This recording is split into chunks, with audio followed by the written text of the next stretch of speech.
آپ نے بتایا کہ 2 طریقوں سے مریض جو ہے وہ آپ کو کانٹیکٹ کرتا ہے، وہ کون سے ذرا دوبارہ دہرائیں گے؟ 2 طریقے یہ کہ ایک تو فیملی کسی بھی بہانے سے یا ٹیسٹ کے بہانے سے پیشنٹس کو لے کر آتے ہیں اور ہم ان کا ٹیسٹ کے اکارڈنگلی ان کا جو ہے نا وہ ٹریٹمنٹ شروع کر دیتے ہیں، ٹیسٹ کے بہانے اس کو ایڈمیشن ہو جاتا ہے۔ دوسری جو چیز ہوتی ہے وہ کرائسس انٹرونشن ہوتا ہے، مریض کے جو پیارے ہوتے ہیں وہ ریہیبلیٹیشن سینٹر میں آتے ہیں، کنسرن فارم جو ہے نا فل اپ ہوتا ہے، یا ان کو ہم وہ کچھ سیشنز دیتے، کچھ سکل سکھاتے کہ مریض کو موٹیویٹ کیسے کرنا ہے۔ لیکن اگر وہ مریض موٹیویٹ نہیں ہوتا، جیسے کہ میں نے پہلے بھی بتایا کہ مریض ڈینائل میں اکثر ہوتا ہے، نشے کا مریض کبھی بھی نہیں چاہتا کہ میں نشے چھوڑ دوں اور اپنا سکون چھوڑ دوں اور علاج میں آؤں، کیونکہ 10% جو ہے نا آج کل جو لاسٹ 10 ایئر سے ہمارا ذاتی طور پہ ایکسپیرینس ہے کہ 100 میں سے 10% لوگ خود چل کے آتے ہیں، اپنا علاج کرواتے ہیں، لیکن 90% لوگ وہ ڈینائل میں ہی رہتے ہیں۔ اچھا، یہ جو ڈینائل میں ہیں لوگ، وہ تو ان اینی کیس ڈینائل میں ہیں نا، چاہے آپ ان کو جس طرح مرضی راضی کر کے لے آئیں۔ یہ بتائیے ڈاکٹر صاحب کہ اس میں ان کی جو ول ہوتی ہے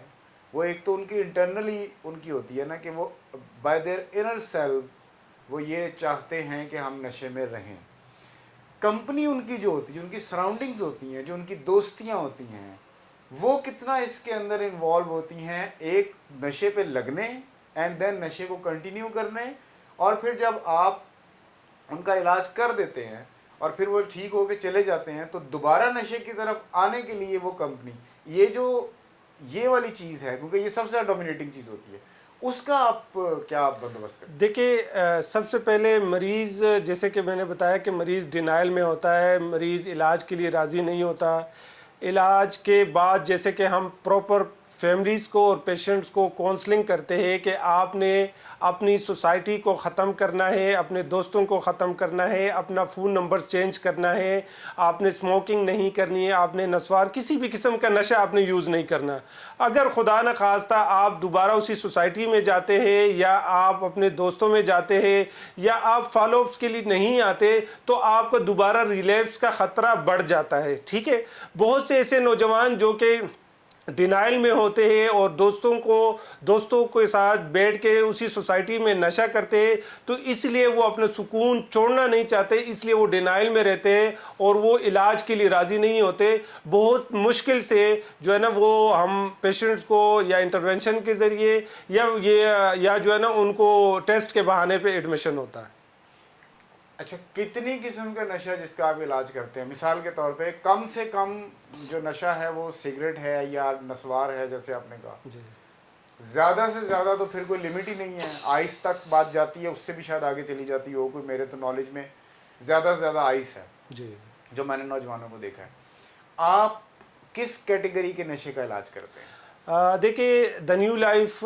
تمام تر ڈرگز، جتنی بھی ڈرگز ہے، چاہے وہ سموکنگ ہے، نسوار ہے، چرس ہے، کوکین ہے، شراب ہے، پین کلر انجیکشن ہے، اور کوئی بھی ڈرگز ہو، کوکین ہے، ہم تمام ڈرگز کا ٹریٹمنٹ کرتے ہیں، لیکن ہم ریکمنڈیشن جو ٹریٹمنٹ کی وہ ہوتی ہے کہ اگر کوئی سموکنگ پہ ہو تو ہم ان کو ریکمنڈیشن یہ دیتے ہیں کہ چند ہی ہفتوں میں آپ گھر بیٹھے اس سے چھٹکارا حاصل کر سکتے ہیں۔ اور بہت سے ایسے نوجوان جنہوں نے اب تک ہزاروں نوجوان جو کہ نیو لائف سے اپنا ٹریٹمنٹ کروا چکے سموکنگ کے لیے، اور وہ گھر بیٹھے ہی انہوں نے اس کو خیر آباد کہہ دیا ہے۔ اس کے بعد ہم آتے ہیں تو وہ ڈرگز کی جانب جو کہ کرونک ایڈکشن ہے، جس طرح